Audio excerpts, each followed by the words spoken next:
देखो छिए फोन लगा के कहां छै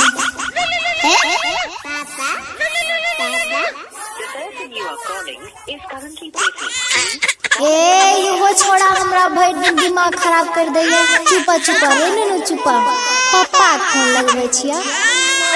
हां ना हां हेलो हां हेलो कतै रहे छी मोबाइल छोड़ के यो हमर दिमाग खराब कर देलकै। अरे बरगाई बा मैं काम पर ये बोल की बात छै। कहले ना हिसाब बारी दे देलक ठेकेदार। अरे दे दल के परसू आब रहलियो गांव। हां त सुनियो की लेके आबै छी हमरा ले पता है ने अहाँ के। ई बरगाई की लागे बोल की लागे जल्दी बता। टाइम नै छै जल्दी बता। त सुनियो हेलो